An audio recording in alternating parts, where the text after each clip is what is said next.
మరో 2 గంటల్లో గమ్యస్థానానికి చేరుకోవాల్సిన వారికి ఏమి జరుగుతుందో కూడా తెలియని పరిస్థితి. నిద్రలోంచి తేరుకునే లోపే ఒంటి నిండా గాయాలు, రక్తం కారుతున్న శరీరంతో ప్రయాణికుల ఆర్తనాదాలు. ఏలూరు జిల్లా జంగారెడ్డిగూడెం మండలం పుట్లగట్లగూడెం సమీపంలోని గ్రీన్ ఫీల్డ్ హైవేపై తెల్లవారుజామున జరిగిన ప్రమాదంలో దాదాపు 21 మంది ప్రయాణికులు గాయపడ్డారు. హైదరాబాద్ నుంచి కాకినాడకు సుమారు 35 మంది ప్రయాణికులతో intercity smart private travels bus మంగళవారం రాత్రి బయలుదేరింది. ఏలూరు జిల్లా జంగారెడ్డిగూడెం మండలం పుట్లగట్లగూడెం గ్రామ శివారు వద్దకు వచ్చేసరికి ఆగి ఉన్న ధాన్యం లోడు లారీని ట్రావెల్స్ బస్సు ఢీకొట్టింది. దీంతో బస్సు ముందు భాగం పూర్తిగా ధ్వంసమైంది. బస్సు వేగంగా లారీని ఢీకొట్టడంతో బస్సులో ఉన్న వారంతా చెల్లాచెదురుగా ఒకరిపై ఒకరు పడ్డారు. బస్సు డ్రైవర్ బస్సు ముందు భాగంలో ఇరుక్కున్నారు. వివిధ పనుల కోసం హైవే మీదుగా ఇతర ప్రాంతాలకు వెళుతున్న స్థానికులు పోలీసులకు సమాచారం అందించారు.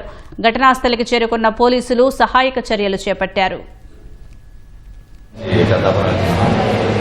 ఇక్కడ జంగారెడ్డిగూడెం ఫ్లైఓవర్ దగ్గర యాక్సిడెంట్ లారీ ఉండడంతో జరిగింది. అది నేను చౌటుపల్లి ఎక్కాను. మార్నింగ్ 6:30కి 7:30 అక్కడ కథాలు.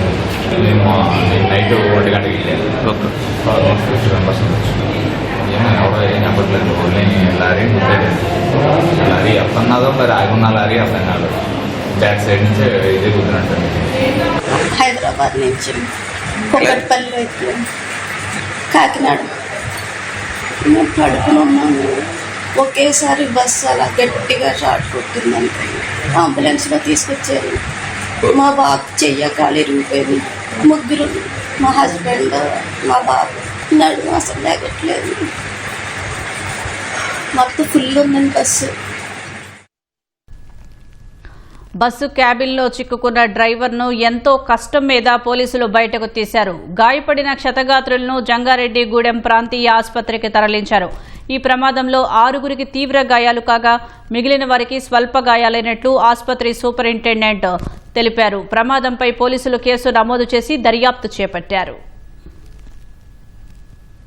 కాకినాడ ఇంటర్సిటీ బస్సు యాక్సిడెంట్ అయింది. పుట్లగట్లగూడెం ఆ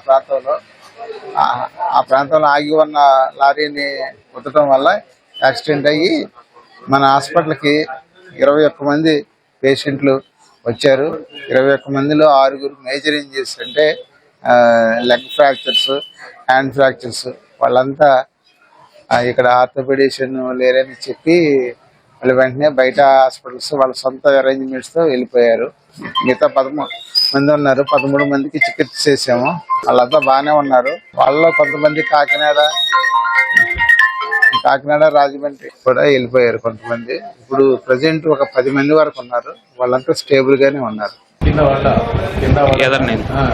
గ్లాస్ కింద పడి నా తల ఒక్కటి ఇరుక్కుపోయింది. అయితే తల వేసుకొని డ్రైవర్కి ఎవరికి బాగా డ్యామేజ్ అయితే ఇక ఎవరు లేవలని అందరూ డోర్ తీరు అని చెప్తే నేను ఇంటి నుంచి పోయి గ్లాస్ కొల్ల కొట్టి ఎమర్జెన్సీ డోర్ చేసి అందరినీ బయట తీసి